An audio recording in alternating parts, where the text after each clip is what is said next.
So what's up mga kabonjing, no? So magandang araw. So nandito kami sa labas ni Kabisit Me. So dito kami sa labas ni Kabisit, no? Actually may pupuntahan kami na isa sa mga tourist spot dito sa Quebec City, no? Na malapit dito sa Quebec City. Pero kung may sasakyan kami, siguro mga 15 to 20 minutes sa yung biyahe. Pero since wala kami sasakyan, so nag-bus kami. So siguro abutin kami naman isang oras sa biyahe, no? Pero okay lang, at least mura lang naman yung bus eh. So halagang mga $4 na kaya makakapunta tayo doon. Doon ba? So na namin makita yung yung lugar. So kita-kits mamaya mga kabonjing. So nandito na kami ni Kabonjing sa aming puntahan, no? Wow. Titingnan.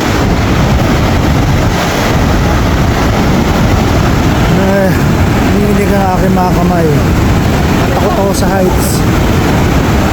So yun yung falls. At to be honest, I'm scared, no? Ay, nanginig ang aking mga kamay. At sobrang taas. Ay. Daming tao. Sobrang daming tao ngayon. I don't know what to say. Sobrang daming tao. At kami ni Kabisit. Ayan. Let's go. Here we go, guys. Ito kami sa cable car ni Kabisit. So, kasi walang access sa baba. So, sarado yung stairs. Para kasi for maintenance, so I have no choice, so we have to take the cable car. So eto, so nakakatakot siya, no? So ito si Kabisit. So let's see, tingnan natin. Let's go. So already moving, no? So moving na yung ating cable car view. So ang ganda ng view nito so nasa baba ka. Ang galing, so ganda. Look at that. Diba? Ang ganda. So wala man kami sa Niagara. So at least meron kami version nito dito sa Quebec City, Mount Morency, no? So isa sa gandang views. Doon kami galing sa taas kanina. So nandun kami. So kailangan bumaba. Let's go.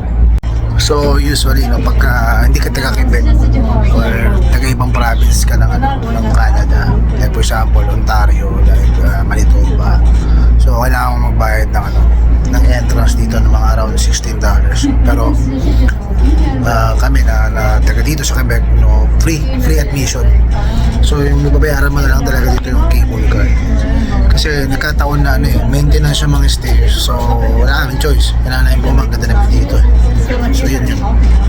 So mga kabonjing, no? So like dito na kami sa sa baba. Galing kami ng cable car. So model kami ng galinggit na kape. So ayun, no? So lahat tayo mga kabonjing. Sulitin natin tong holiday natin ngayon. Sa araw lang to. Bukas back to normal na naman ng lahat, no? At trabaho na naman tayo. So ito yung view mga kabonjing. So galing kami sa taas. So dahil lang stairs ay hindi available at for maintenance daw, so wala kaming choice. Gumamit kami ng cable car. Nagbayad kami ng, yun nga lang, nagbayad. Pero okay lang. At minsan lang naman saka napakadalang naman namin. Maggala talaga ni Kabisit, no? So ito yung view, no? Look at this. Ang ganda. Diba? So lalapit tayo ngayon dyan mga kabonjing. Kaya maano konti. Look at that. Galing. Lapit tayo doon. So start natin yung trail. Natin lumapit doon sa falls, no? Pero ulit, no? So medyo marami. As in maraming turista ngayon, no?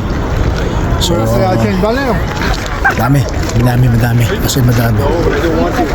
Galing. Daming ano, no? Mami. Daming ano.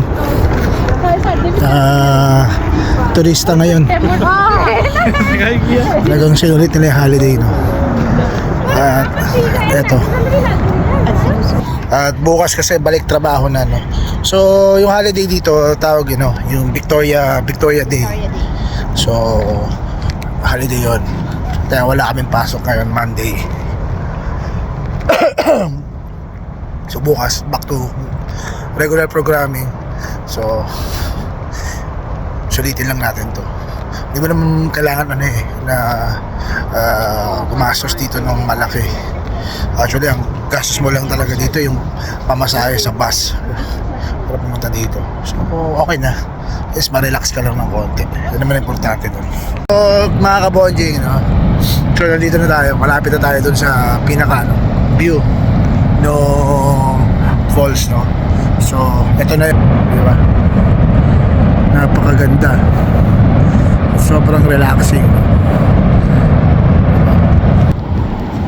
So, dito, no?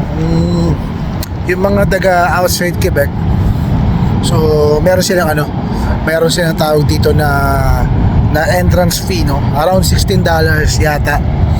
So, pero yung mga taga Quebec, so, free admission. Pero one thing lang, no? For example, itong nangyari ngayon, maintenance yung mga stairs. Yan. Maintenance. So, wala kang choice. Kailangan mo mag-cable car. So, yun. Babayad ka ng $16. Round trip naman na yun. O only rides yun sa cable car. So, ganun talaga, no? Pero imagine yung mga outside, hindi mga taga dito. So nagbayad sila ng entrance. At the same time, nagbayad pa sila ng cable car. Diba? So sa kami, na-enjoy lang naman yung view. Ganda. Ganda.